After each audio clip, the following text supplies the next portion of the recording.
1200 दिनों में बनाया जाने वाला टाइटैनिक केवल 2 ही घंटों में कैसे डूब गया। जब भी टाइटैनिक शब्द जुबान पर आता है तो सबसे पहले सामने वो विचलित करने वाली तस्वीर बनती है।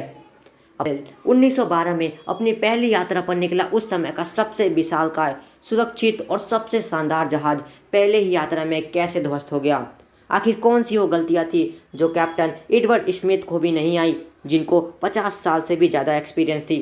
चलिए जानते हैं इस वीडियो में कि आखिर वो कौन सी मेन गलतियां थी जो शायद उस दिन नहीं होती तो टाइटैनिक जहाज ना डूबता। विशाल हिमखंड से टकराने के बाद ये जहाज ने अटलांटिक महासागर में जल समाधि ले ली थी, लेकिन पहली बार हिमखंड से टकराने और समुद्र में समाने की वजह एक डॉक्यूमेंट्री के सामने आई। जाने माने जहाज विशेषज्ञों ने सालों साल शोध करने के बाद mistake that sunk the Titanic नामक डॉक्यूमेंट्री को तैयार किया।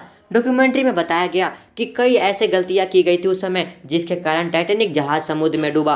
दरअसल जब टाइटैनिक जहाज रुका तो यात्री परेशान हो उठे। ऐसे में उन्होंने अपने आसपास वाली सभी छोटी खिड़कियों को खोल दिया। हालांकि यात्रियों से छत पर जाने को कहा गया था। लाइफ बोट पर जाने से पहले यात्रियों ने 12 खिड़कियों को ऐसी खुला छोड़ दिया। जहाज में ऐसी सैकड़ों खिड़कियां थी। इन्हीं खुली खिड़कियों में जहाज में पानी तेजी से बढ़ने लगा। मिस्टेक नंबर 2, दूसरी तरफ टाइटैनिक के आगे का हिस्सा इतना बड़ा था कि इसमें 30 लाख कीलें लगी हुई थी। जी हाँ, उच्च गुणवत्ता वाली कीलें लगाने के लिए बड़ी हाइड्रोलिक मशीन की जरूरत होती है, लेकिन ये संभव नहीं था। ऐसे में मैन्युअली तरीके से ही इन कीलों को लगाया गया, जिसके इनकी गुणवत्ता में कमी रह गई।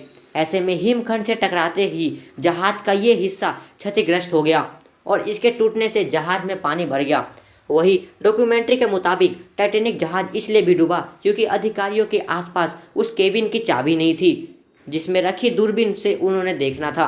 वो चाबी उनसे खो गई थी। ऐसे में हिमखंड देखने के 30 सेकंड बाद ही टाइटैनिक जहाज टकरा गया और जहाज को डूबने में 2 घंटे 40 मिनट लगे थे।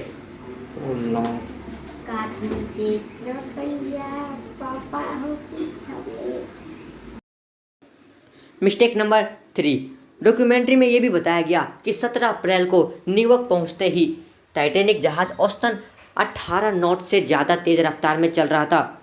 मतलब इसकी स्पीड को इतना बढ़ा दिया गया जितना इसको नहीं बढ़ाना चाहिए था। वही अगर धीमी गति से चलता तो इस आपदा से जहाज को 1500 लोगों की जान बचाया जा सकता था। टाइटैनिक जहाज को कप्तान एडवर्ड चला रहे थे। उन्हें अपनी तेज़ रफ्तार से जहाज को चलाने के लिए जाना जाता था। लोग इसलिए भी उनके साथ यात्रा करना पसंद करते थे क्योंकि वो यात्रियों को जल्द से जल्दी ही उनके गंतव्य स्थान तक पहुंचाते थे।